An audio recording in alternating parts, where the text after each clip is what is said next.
Essa é a penúltima atividade do Enkpos. Bom, muitas emoções. Eu vou apresentar a professora Tânia, mas ela veio junto também com a Adriane. A Adriane é coordenadora do programa de orientação educacional. E, na verdade, a gente comprou as duas porque a gente pensou nessa importância de discutir a saúde mental, nas altas taxas de distúrbios mentais que são observadas na pós-graduação. A gente já viu matéria na internet, a gente já viu na nossa realidade individual. E a gente convidou o Serviço de Assistência Pedagógica e Psiquiátrica ao Estudante, o SAP, que é um órgão aqui dentro da Unicamp que oferece auxílio psicológico aos alunos, para a gente tratar desse assunto de saúde mental. A professora Tânia, ela é médica psiquiátrica do SAP, coordenadora dele, supervisora dos residentes em psiquiatria da Unidade de Emergência Referenciada e no Ambulatório de Psiquiatria do Hospital de Clínicas da Unicamp. Ela é membro do Centro de Pesquisa Outrart, Psicanálise entre Ciência e Arte no Instituto de Estudos da Linguagem da Unicamp. Ela é graduada em Medicina, fez residência em Psiquiatria, tudo aqui pela Unicamp, doutora em Linguística pelo IEL e formada em Psicanálise pelo Instituto de Pesquisa em Psicanálise, ligado à Associação Mundial de Psicanálise. A gente quer agradecer muito a Tânia, também agradecer a Adriana pela presença e passo a palavra a elas para falar sobre essa palestra intitulada Saúde Mental na Pós-Graduação, Aspectos Emocionais e Acadêmicos na Atualidade.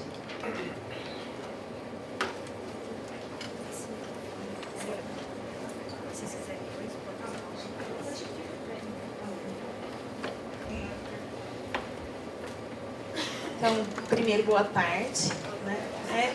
Eu vou me apresentar um pouquinho.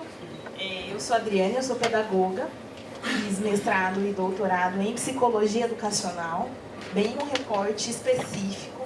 E, recentemente, a gente sempre trabalhou em parceria com os serviços de apoio psicológico e psiquiátrico aqui na Unicamp. O nosso grosso é graduação, mas a gente está fazendo vários trabalhos e vários movimentos em relação a isso. Então, a minha atuação mais é na graduação, mas atendo individualmente no que tange a orientação de carreira e orientação de estudos para a pós-graduação. Meu sonho recente é fazer uma oficina Termine Sua Tese, né? Porque o que eu mais escuto na minha sala é: não consigo terminar minha tese, não consigo terminar meu trabalho. E muitas vezes não é por uma questão acadêmica, não é porque o aluno não consegue. Tem uma questão de organização de estudo, sim, muitas vezes, altas taxas de procrastinação, mas também tem outros aspectos emocionais envolvidos. Então, muitas vezes eu me vejo lá orientando como organizar um trabalho que eu nem entendo o que é o trabalho, né? Muito mais do assunto, mas em relação de organização de estudos. Por isso que a gente faz essa casadinha. E aí, só queria me apresentar e dizer por que nós estamos fazendo isso, porque a gente tem um projeto maior, que a Tânia vai falar um pouquinho para vocês, que é um projeto estratégico da universidade, que é pensar a saúde mental no campus, ok? Isso, lógico que o foco da Pró-Reitoria de Graduação é para a graduação, mas nós estamos vendo uma coisa muito emergente na pós-graduação também, e por isso que esse espaço é tão importante.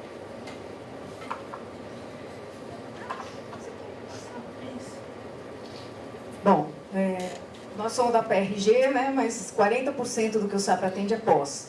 Né? Nós somos o único serviço no Brasil que dá assistência em saúde mental para pós-graduação.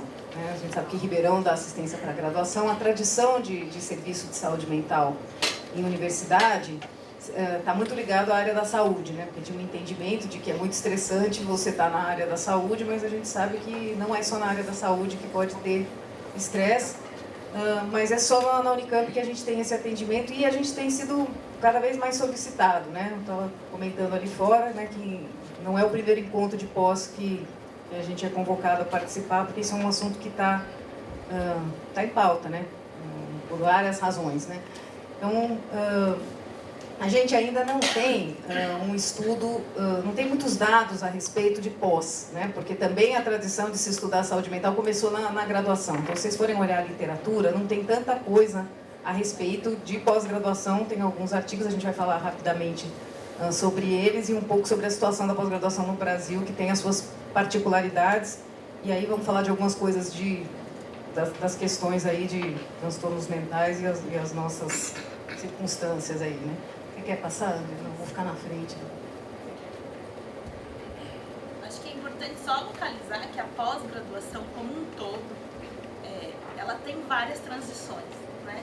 Então vocês vão percebendo mudanças, e essas mudanças não são uma mudança só, eu mudo enquanto pessoa, eu mudo em relação acadêmica, eu mudo em geral, né? Essas transições, essas mudanças acontecem na graduação e na pós-graduação elas têm uma intensidade, né? Então isso aqui parece uma coisa meio diferente, mas ele é chamado arco-íris das saliências de papéis. Isso vem da psicologia do desenvolvimento de carreira, e que ele fala que chega uma faixa etária que todos esses papéis aqui se tornam salientes.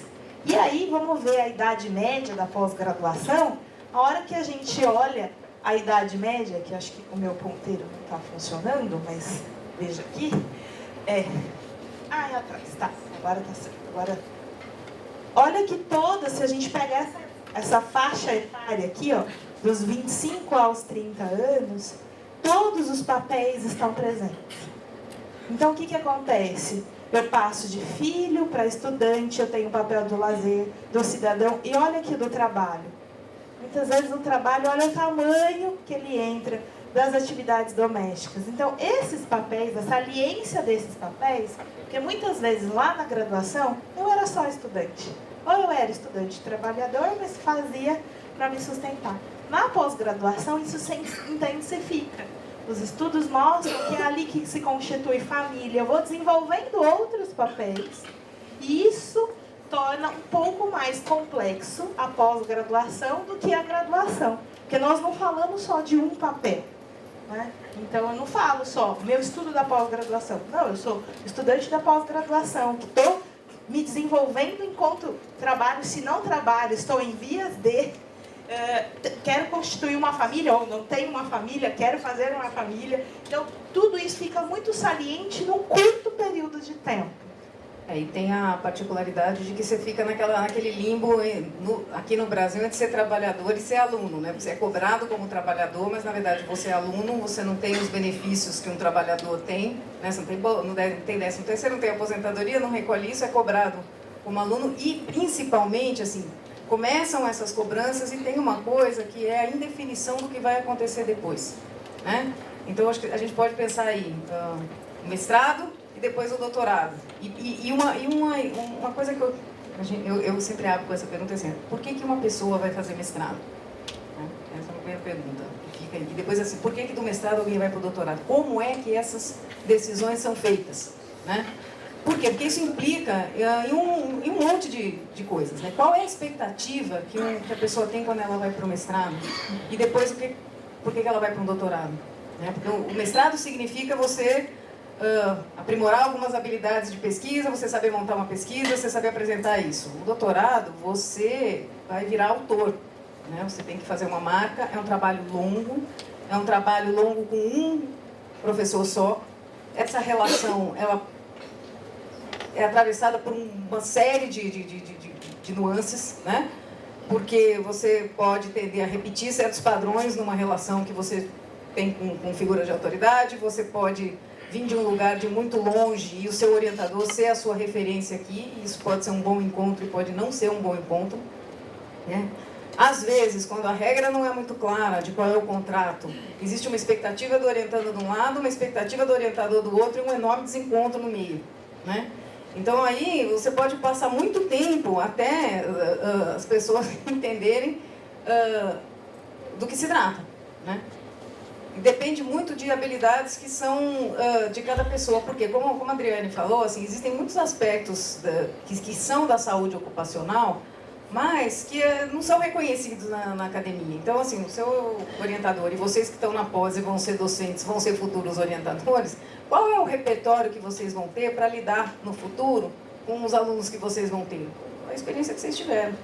Não tem um preparo para pensar, né? Há um mês atrás eu estava falando na Fiocruz, né, que é um lugar de pesquisa onde tem um laboratório maior. Você pensa alguém que chefia um laboratório grande, mas não teve um preparo, por exemplo, para pensar relações interpessoais no ambiente de trabalho, porque não tem treinamento em saúde ocupacional. Aí você tem lá que tem que dar um feedback, tem questões de convívio entre as pessoas, o cara é muito preparado para fazer pesquisa, mas e para isso? Então, é desses desencontros que surgem esse sofrimento grande que pode acontecer. Porque o orientando está do lado assim, pô, mandei minhas coisas, não veio retorno ainda, o que eu faço? O professor está fazendo outras coisas, não sabe qual é o nível de ansiedade que você tem em relação àquilo. Tem gente que precisa, né? Teve um trabalho que saiu, alguns de vocês já devem ter visto recentemente, né? Que fala que quem é mais cobrado acaba tendo um desfecho melhor. Pode ser e pode não ser, né? O orientando que é deixado muito solto acaba... Depende do perfil, né? E às vezes casa, às vezes não, né? A questão que preocupa a gente assim, quanto tempo leva para uma pessoa perceber que a coisa está... Né? O nível de sofrimento que tem, né? O que o professor do outro lado pode fazer, porque também a gente sabe que antigamente as questões de saúde mental eram vistas como do escopo do privado. Mais recentemente é que se tem pensado, e cada vez mais a gente tem pensado, em apoio à saúde mental como permanência estudantil. Não só na graduação, mas como qualidade e na pós também. Né? Mas, antigamente quase não se falava nisso. Então a gente tem que lembrar que as pessoas não têm todo esse ferramental para lidar com isso. Então o trabalho que a gente está fazendo é um pouco de abrir essas questões e começar a pensar aí junto com todo mundo. Né? Então, só para falar um pouco de quais as dificuldades. Né? E a questão é, será que a gente deve suprimir todas as dificuldades, acabar com todas as dificuldades? O que vocês acham? Não. Então, assim, essa pesquisa que foi feita numa universidade australiana, eles entrevistaram 207 pessoas e eles falam, olha, aquelas dificuldades, qual foi a maior dificuldade que afeta a sua vida na universidade? Tem um grupo aqui de dificuldades que são desafiadoras. Elas produzem o desconforto, mas ela tem um potencial de retribuição, ok? Eu tenho aquelas que são saudáveis ou benignas, que não tem estresse, ok? Aquilo me afetou, mas não tem estresse. Mas nós temos aqui desse lado as prejudiciais e ameaçadoras. O que é prejudicial? É que produz alguma perda ou dano na vida acadêmica, pessoal ou social. Não dá para dizer, foi só para o trabalho? Não. Eu vejo aquela situação como prejudicial. Eu vejo ela como uma ameaça, ou seja, ela tem um potencial perda e dano futuro, ok? Então, não é a coisa em si, depende muito da relação que eu estabeleço. Então, algo que para mim pode ser desafiador, para o outro é ameaçador, ok? Por isso que essa relação na pós-graduação fica muito tênue, porque o quanto que eu vou pressionar, que pode ser sim importante para esse aluno, ou o quanto esse ambiente nos coloca a situação, o quanto existe, porque tem prazo, vocês têm que prestar conta, tem agência de fomento, tem artigo, ok? Mas o quanto isso é desafio, o quanto isso é ameaça.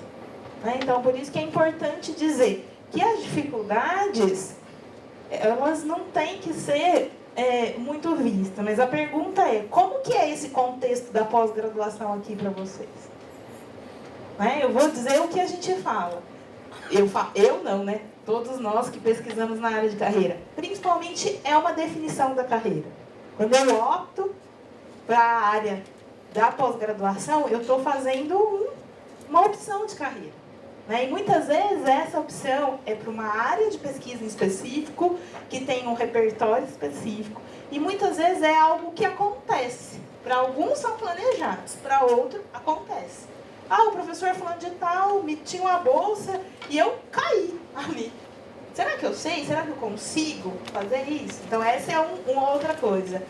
Essa multiplicidade de papéis da vida. Então, é adulto, muitas vezes tem filho, né? A gente já atendeu, a pessoa teve uma crise, porque no meio do doutorado se viu pai numa família que não era constituída, e aí se mistura tanto as coisas que não sabe. Aí acho que é o meu trabalho do doutorado que está fazendo. Não, é todo esse contexto que eu estou envolvido. É um contexto competitivo, porque nós não temos posições para todos formados. Então, é um contexto competitivo, muitas vezes velado. Ninguém fala, né? Estou competindo, mas muitas vezes eu estou competindo com o meu colega de grupo de pesquisa. Nós vamos para o mesmo concurso, nós vamos fazer a mesma coisa, ok? Mas também não, tem ambientes e ambientes. Mas tem a questão das publicações, dos destaques, é nesse caminho. Muitas vezes a ausência de um grupo fixo. Diferente da graduação, o trabalho da pós-graduação, ele é mais isolado. Ele não tem um grupo fixo. Por mais que na graduação tenha os grupos, né? Eu nunca faço disciplina, mas eu tenho meu grupo de referência. Minha turma, posso ter caído de turma, mas eu tenho aquelas pessoas. Na pós-graduação, muitas vezes eu venho e faço as disciplinas, eu não sei no contexto de vocês, mas na área das humanidades é muito simples. Vem, faz as disciplinas e volta para escrever a tese. Aqui pode ser bastante solitário também, né? Acho que quando tem um laboratório mais constituído, não sei, aqui tem algumas linhas que tem laboratório. Vocês têm seus colegas de laboratório, que pode ser uma rede, e pode ter a questão da competitividade, que às vezes nem está tão posta, mas é imposta pelas pessoas mesmo. Você fica lá olhando o lápis do outro, sabe o que o outro está fazendo, porque as pessoas fazem isso mesmo, né? E fica lá pensando nessas coisas, né? A gente estava olhando aquele trabalho do MIT, assim, uma das coisas que você vai mostrar isso, né? Que faz as pessoas sofrerem é isso.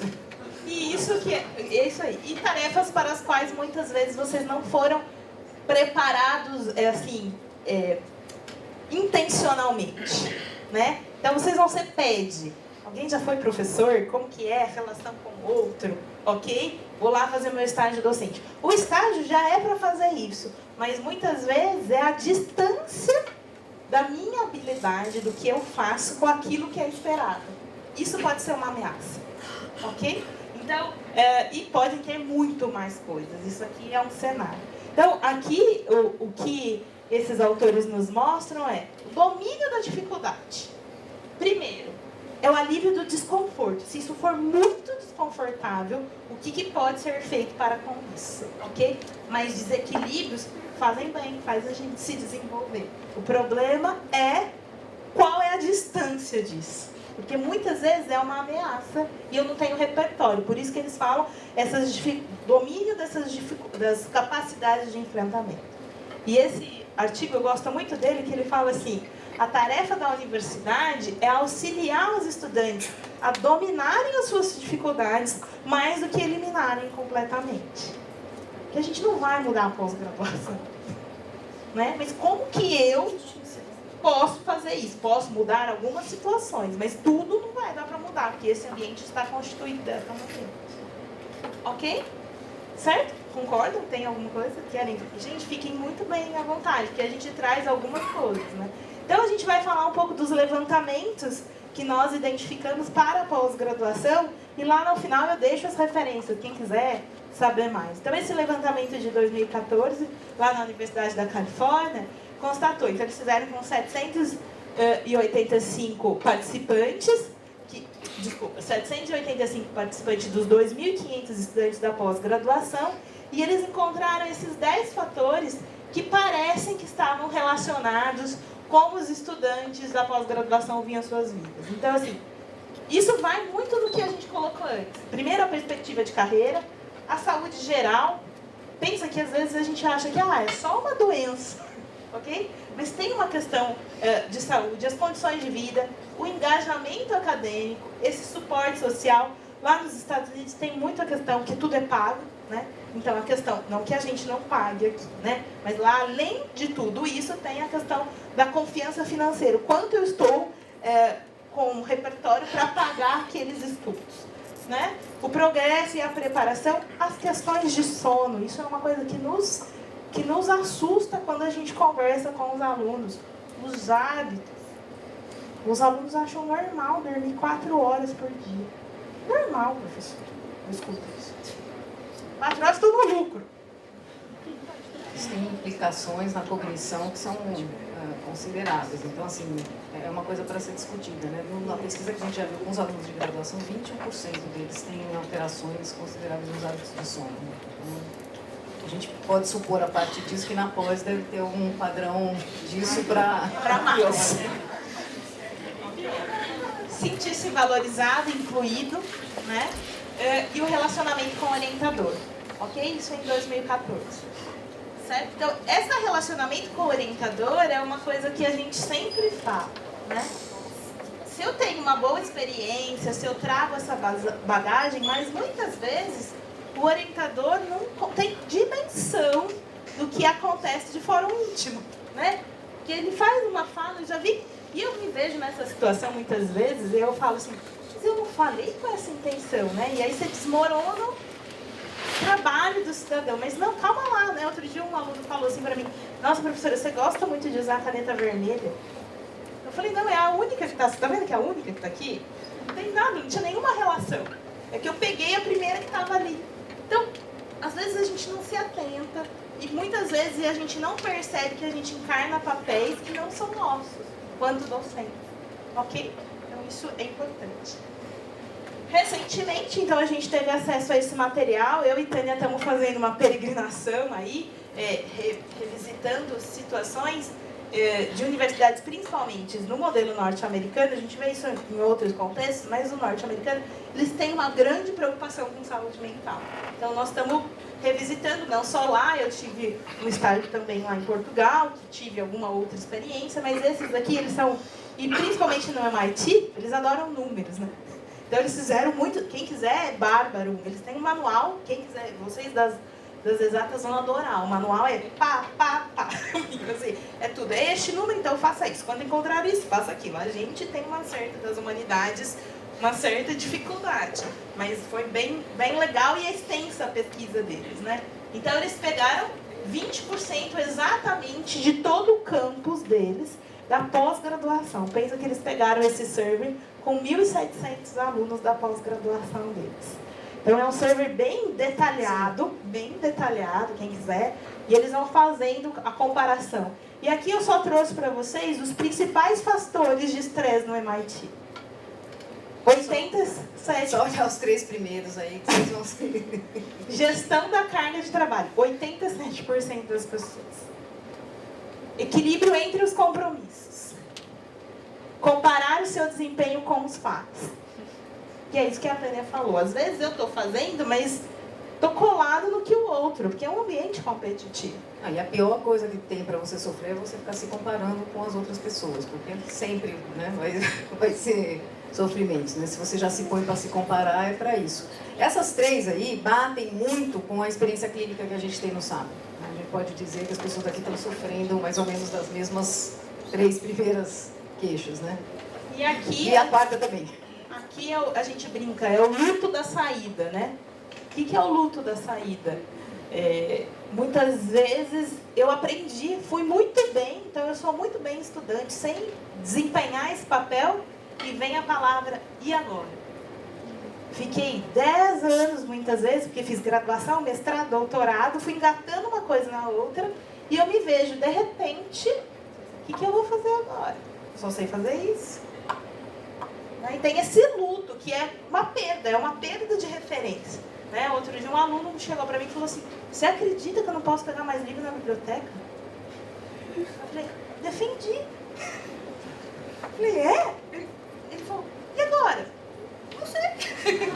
Percebeu? Estão vendo que é uma construção. Se eu deixar para pensar isso depois que eu terminar o trabalho, fica muito mais difícil. Essa aqui é a questão. Essa é a questão. Quando a gente fala do planejamento de carreira, é isso, ter uma intencionalidade. Eu posso ter um tempo, eu sei que terminar o trabalho da tese é muito difícil, mas qual é o meu planejamento de carreira? Ok? Eu não espero para depois planejar, porque isso, aí eu vou lidar com o luto, tem muitas questões simultâneas. Ok? Mas aqui também, acho que fica alimentação saudável, aqui que parece. Então, vocês viram que esses levantamentos batem, né, com essa realidade, que aquela outra é o que a gente mais vê. Isso pra gente é muito importante. Tem alguma dessas questões que vocês veem que não estão contempladas nesse serviço?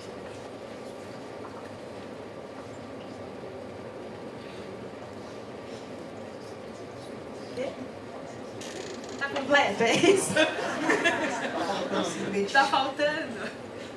Não. Eu acho que às vezes, porque assim, a gente também está entendendo um pouco a realidade brasileira, né? Então a questão financeira pega de um outro lado. Que às vezes eu tenho o tempo da bolsa, né? Como eu me organizo com aquele tempo, daquela forma. Então, as questões financeiras, elas aparecem, mas com uma outra característica aqui. Lá, para você entrar num programa, ou você entra já com uma bolsa, e é para custear, ou você paga. Então, eu tenho que ter um planejamento financeiro para pagar lá. Aqui, a gente tem outras características, ok? Então, e qual é a relação que vocês acham que tem isso com a saúde mental? Essa eu deixei de pergunta para vocês falarem, para a gente ser bem interativo.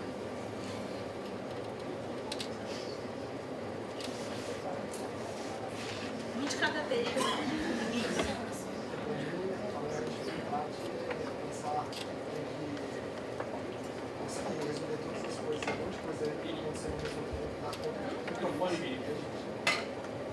O que estava falando aqui para mim, a maior dificuldade no doutorado é dar conta de tanta coisa que tem que fazer. Tem que dar FED, tem que fazer as disciplinas, tem que fazer prova, tem que fazer qualificação, tem que fazer um monte de coisa e em pouco tempo.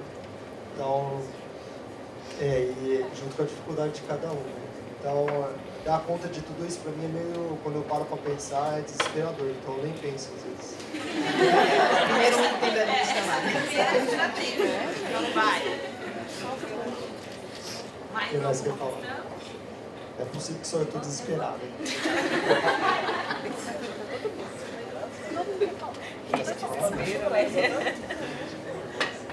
A ideia, acho que alguém mais quer falar? Mas a ideia aqui é mostrar que muitas vezes a gente está falando eu, mas o contexto, tá vendo? Que essa relação, lógico que não é todo mundo, a saúde mental, quando a gente vai falar lá das patologias, não dá para dizer foi só por conta de uma coisa, mas são muitas coisas ao mesmo tempo. São muitos fatores, né, que desencadeiam lá uma patologia, e aí a Tânia pode falar mais das patologias, em relação à saúde mental. Então, mas um dos dados que nem está aqui eles fizeram um outro levantamento, acho que na Austrália também, e a taxa de 25%. 25% de alunos da pós-graduação têm alguma questão de saúde mental. Então, pensa, mas é porque esse ambiente também, fora que eu carrego todas as minhas experiências, entendeu? Então, assim, se eu tive boas estratégias de enfrentamento, se eu tenho um bom planejamento de carreira, a chance disso acontecer é menor, mas isso não garante, ok? Então, acho que é isso que é a nossa questão para vocês. Qual que é a relação de tudo isso, né? Porque é este tipo de ambiente, são esses tipos de questões que muitas vezes a gente escuta enquanto assistência, mas eu não sei se vocês discutem entre vocês. O quanto vocês sentem esses estressores. A gente discute, mas uma vez que discute isso porque está horrível, aí não discute mais, vamos trabalhar. Acho que tem alguém que quer falar aqui. Não, eu penso assim, porque, por exemplo, eu já tive uma amiga que ela não aguentou o DOC. E ela desenvolveu um problema e ela ficou já com medicamento, né? Então, eu achava antes, né, que essa era, sei lá, ser fraco. Pensava, né? Mas eu conheci ela desde a graduação. Então, aí eu achei... eu nunca vi um sintoma, não vi nada. Quando eu percebi isso, foi um choque. Aí eu pensei, isso é para qualquer um, né? Então, depois disso, foi que eu fiquei interessada em saber o que acontecia com os colegas, com a gente, em situações de estresse, né? Por isso, porque eu já ouvi, a gente vê no jornal, já tem muito aluno de graduação que se suicidou, né? Quando eu já vi aula, né? Você vê alunos que não têm tempo para dormir, que já foram para o hospital. Então, tudo isso você fica carregando também como professor. Gente, eu estou cobrando, mas todo mundo está cobrando deles. E quando a gente é estudante também, todo mundo cobra da gente. Então, antes eu pensava que é uma questão mais de pessoa, que sabe, que é muito frágil, sensível. Mas não é assim, né? Essa é uma... Pode ir. Eu acho que Não tá funcionando. assim, tem essa cobrança, eu acho que essa coisa de depressão e ansiedade deve ter para trás um tabu. E eu acho que a falta de informação atrapalha a própria pessoa a saber se ela tem um problema ou não e ter carga de ajuda. Eu acho que assim, você mostrou aquelas dimensões, né? Você é filho, você é pai, mãe, você é uma pessoa. Só que assim, consome tanto de você que chega uma hora que você não tem mais essa dimensão de eu sou uma pessoa. Você fica só na pós. E geralmente a gente só vai se dar conta de que isso está fazendo mal quando já está num estágio muito difícil. Então, acho que é isso, assim. Hoje, por exemplo, na minha experiência eu tento essa coisa do sono, né? Porque o ser humano, pela evolução, ele tinha que correr 8 horas por dia para caçar, mas ele não tinha que estudar 8 horas por dia. Né? Então, o nosso cérebro, a gente pode estudar, mas o aprendizado ele é uma coisa a longo prazo. Não?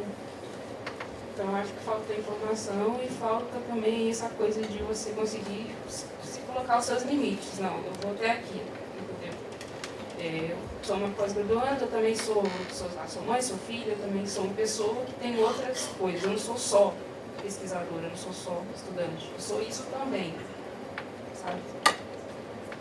Acho que a questão da falta de informação de ligar o radar é uma coisa importante. É por isso até que a gente está fazendo esse trabalho, né? A gente já está fazendo isso com a graduação, então a gente fez uma pesquisa sobre os alunos que estão chegando para a triagem, para a graduação lá no SAP, nos últimos 2 anos, né? 2016 e 2017. A gente viu que o tempo médio que um aluno leva para procurar o SAP é de 4 semestres, é bastante tempo.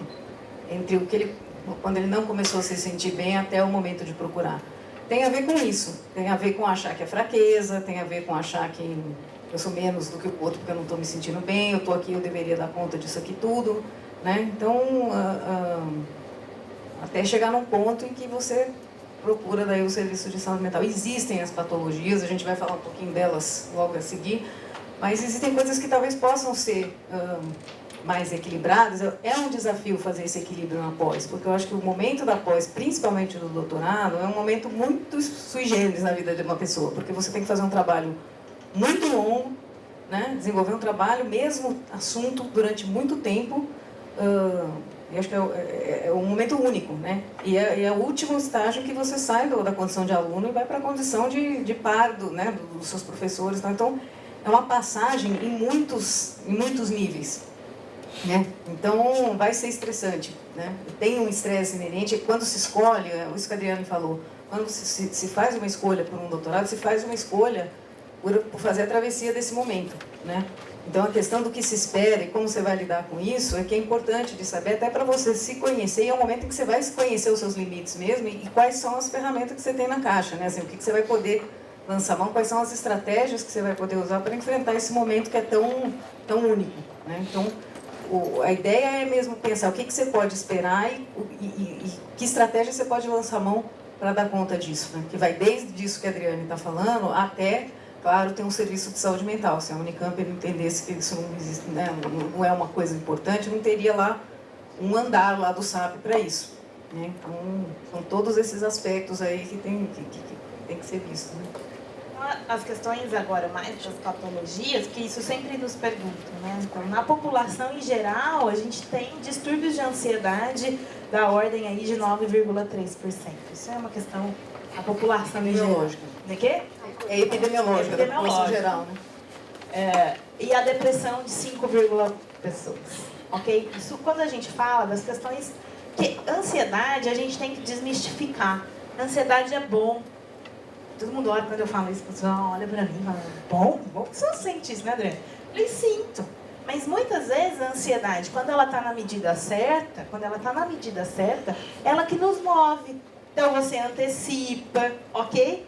Olha, se acontecer isso, eu posso fazer isso, ok?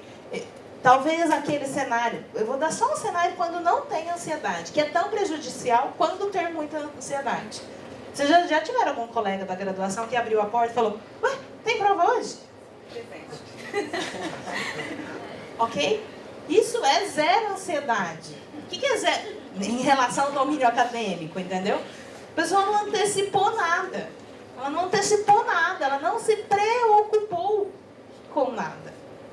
Às vezes ela tem sorte, já estudou, prestou atenção e a coisa vai, mas não dá pra gente dizer que a ansiedade, ela é um problema em si. O problema é o tamanho da ansiedade. Ok? Então, é só pra gente dizer que a ansiedade é esse estado emocional desagradável, mas quando ela está relacionada a uma patologia, ela tem essa questão do desconforto somático. Não é aquela coisa de sentir só borboleta na barriga, ok? Quando eu vou para um encontro, que eu não sei. Tá vendo essas coisas? É meio adolescente, mas isso é ansiedade. É fisiológico, ok? Sentir, bate o coração, palpitar, não há prova. Isolado. O problema é quando isso está generalizado. Ok? Então a pessoa tem vômito, ela tem dor de cabeça, ela tem essa sensação de nó na garganta, tem uma coisa travada, ok? É uma sensação, eu brinco com os alunos quando eu dou aula na graduação, é o gás paralisante. Não faço nada, não consigo. E aí, escuta dos colegas falando, vai lá, você consegue. Não, quando a pessoa está numa questão de patologia, ela não consegue. Tem uma descarga adrenérgica daquelas bem, né, e aí você já tem uma perturbação fisiológica grande. Então aí, né, a cognição, o raciocínio, a capacidade de concentração fica realmente alterado. Então, quando a gente está falando de ansiedade patológica, a gente está falando disso, dessas perturbações funcionais, né? Então, a ansiedade, na medida certa, é motor, a ansiedade demais trava, né, paralisa. E aí temos, né, então, o Código Internacional das Doenças, todos os transtornos relacionados à ansiedade. Isso é quando a gente fala que é a questão patológica. Né? Mas falar de saúde mental não é falar só disso. Não é para chegar, não é para chegar nisso. Né? Saúde mental pode ser outros aspectos também, né?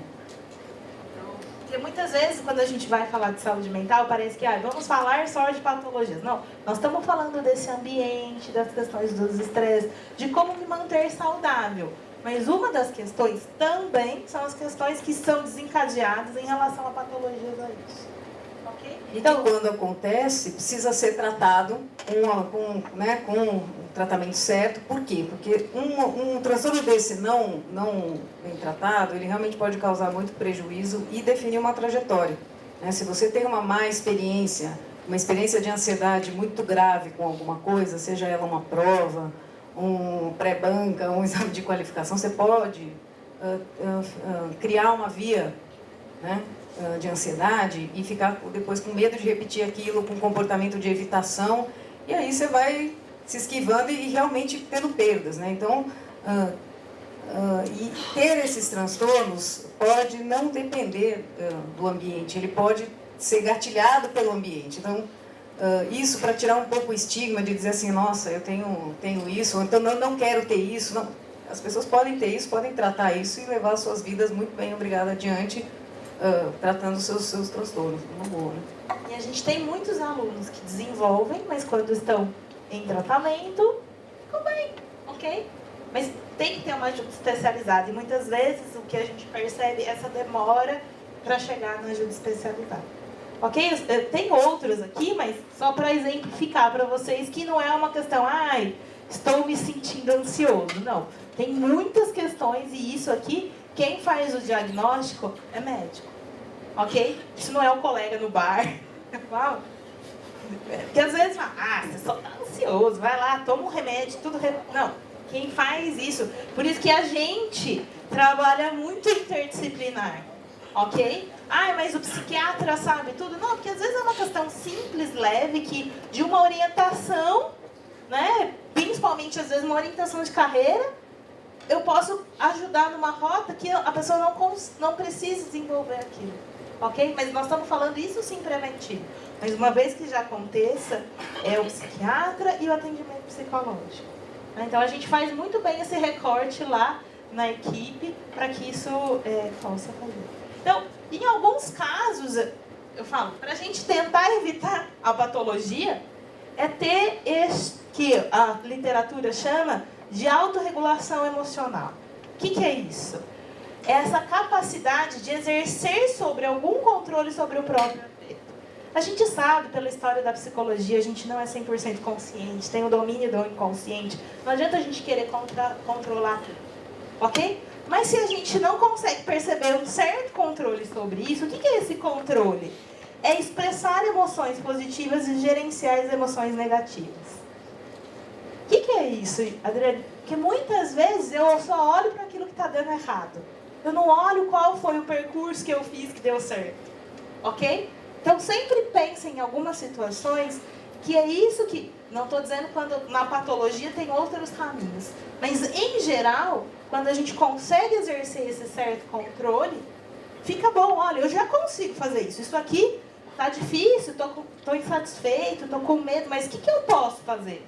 Né? Então, esse controle, o quanto eu acredito que eu posso fazer isso, é muito bom para que a gente possa fazer. Mas só para dizer para vocês que também são, todo mundo está fadado a ter uma patologia. Não, tem muitas pessoas que não têm.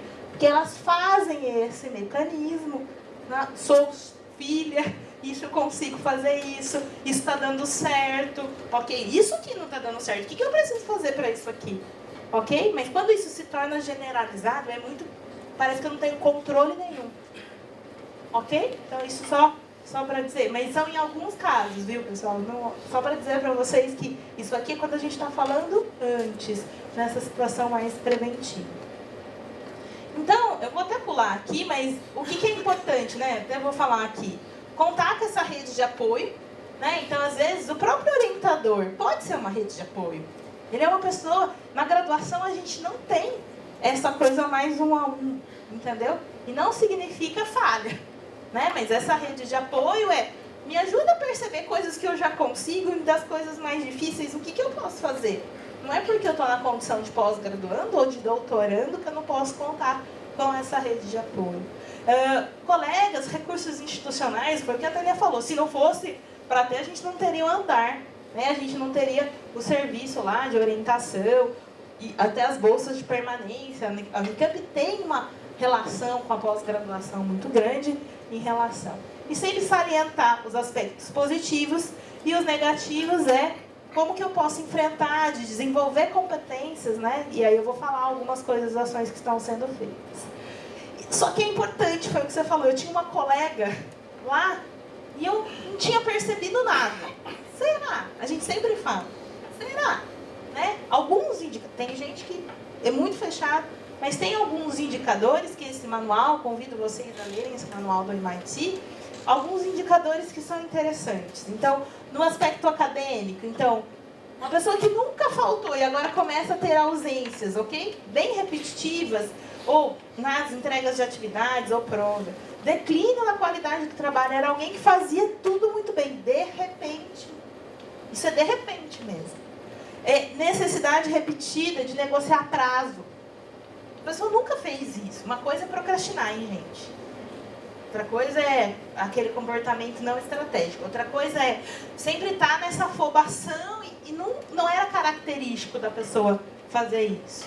E algum conteúdo perturbador ou mórbito em situações de exames ou em anotações, né? Isso é importante para os professores, né, para os docentes, que às vezes, né, ficam, como que a gente faz, né? Porque quando a gente vai conversar, vocês falam, mas e se eu perceber, né? Como é que eu percebo que um aluno está aí? Para quem é PED também, porque às vezes vocês vão olhar a prova, vocês vão olhar trabalho.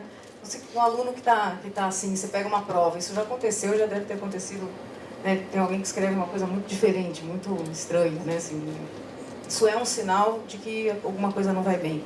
Tem um aluno que você está orientando, que você conhece, que já rendeu e de repente rende menos, né? Você está comparando ele com ele mesmo, né? Que teve uma queda. Então, alguém que já tem um potencial e que caiu, né?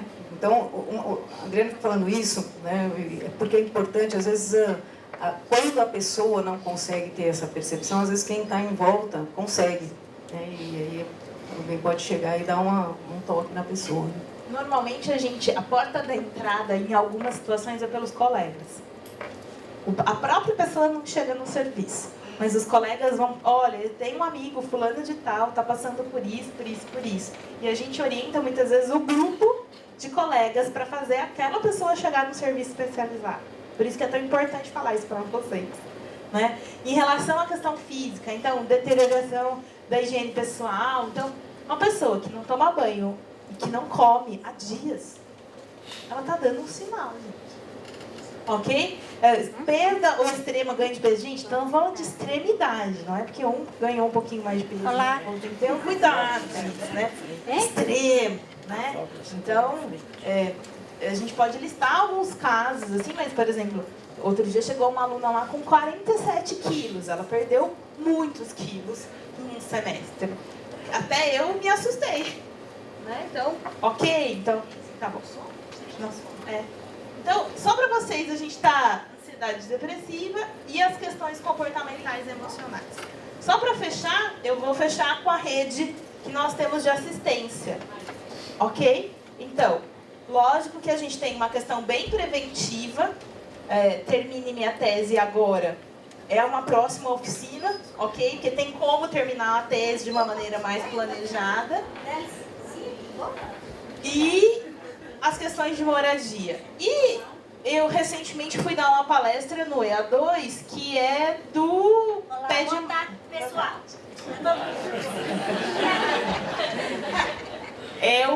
Imagina, é o Pé Demais, não sei se vocês já ouviram falar.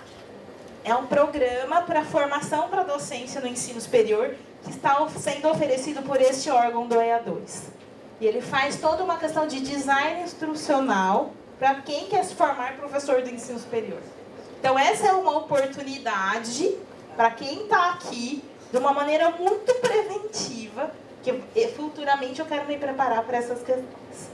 E da questão da assistência, então, assistência psicológica e psiquiátrica, a psicoterapia e a psiquiatria, pronto atendimento, então todos os dias na hora do almoço e no final da tarde tem uma psicóloga de plantão, que é por demanda, por ordem de chegada, mas tem todos os dias. Então, 2 horários na hora do almoço, 1 horário no fim da tarde, exceto na sexta-feira, que só tem 2 horários na hora do almoço.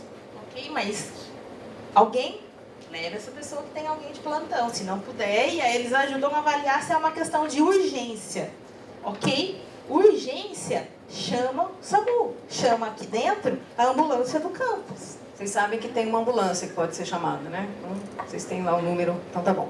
Então é isso. Só para dizer que urgência, aqui na Unicamp a gente tem a rede referenciada na psiquiatria, tá? Então sempre tem alguém na psiquiatria, seja à noite, chama a ambulância que a pessoa vai ser socorrida, que é uma questão muito extrema, é urgência naquele momento. O SAP funciona até as 8 da noite, mas quem estiver aí dando aula à noite ou tendo aula à noite, se precisar de alguma coisa, tem o pessoal da psiquiatria que fica no pronto-socorro, tem um ramal lá e pode ligar lá e tirar dúvidas lá também, se precisar. Vamos deixar um tempinho para falarem, né? Para dúvidas, questionamentos, e se vocês... Não está funcionando mesmo. Ah, pode usar. Acho que funciona. Eu sei o que eu vou perguntar, mas sei como que eu vou falar. Eu queria perguntar, eu já tive amigos que procuraram psicólogos lá no SAI, só que por causa da demanda, tem muita gente procurando e a própria psicóloga ou atendente chegou para ela e falou assim, que vai demorar muito, eu te aconselho a procurar fora. Existe algum projeto, alguma coisa que faz aumentar a quantidade de psicólogos aqui por causa dessa alta demanda para a gente? Faz tempo que a gente queria aumentar a equipe, mas isso não depende do SAP, isso é uma questão da administração geral. O que a gente tem visto é o seguinte, tem muitos quadros que têm a ver com adaptação, que têm a ver com chegada na universidade, que são quadros mais leves. O que a gente tem estudado é talvez fazer alguns programas de atendimento em grupo para o pessoal que está chegando, mais breve, para não deixar esse pessoal na lista, para ter tempo de poder acessar mais, talvez investir um pouco mais nas ações preventivas e nessas ações de assistência em grupo para poder dar conta dessa demanda, porque Você pensar que a Unicamp, entre graduação e pós, tem 45 mil alunos e pela OMS um serviço deveria dar conta de 10% da sua população, a nossa equipe, né, o campus vem crescendo, a equipe não vem crescendo. Né? A gente tem 10 psicólogos, mas um está em Piracicaba, a outra está em Limeira, e a gente conta com os treinandos, né? Nós temos um curso de treinamento em psicoterapia breve que tem 25 treinandos, cada um faz 6 atendimentos. Não tem como cobrir toda essa demanda. Então, a gente está pensando assim, prevenção, sim, mas para os casos que... Porque fica muito embolado, tem muita coisa que vem, por isso que eu chamei a Adriane para vir aqui hoje. Porque, por exemplo, tem coisas assim, que você vê que a pessoa não teve bem na adaptação e tomou uma série de decisões de catálogo nesses 4 semestres aí que eu estou te falando, e aí acaba numa situação assim. Então, se a gente consegue acessar essas questões antes, isso não vai chegar para a gente dessa forma.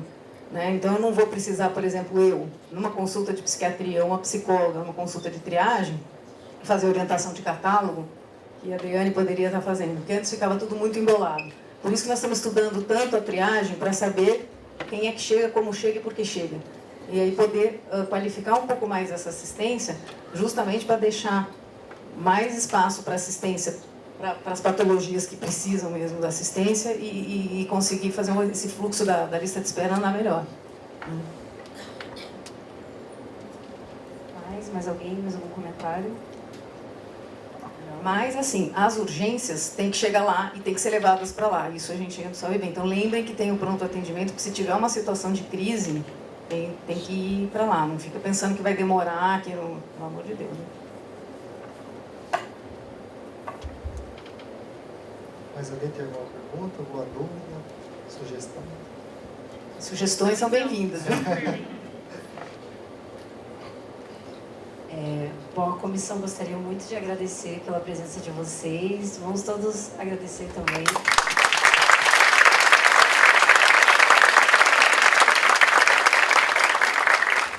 Esse definitivamente é o nosso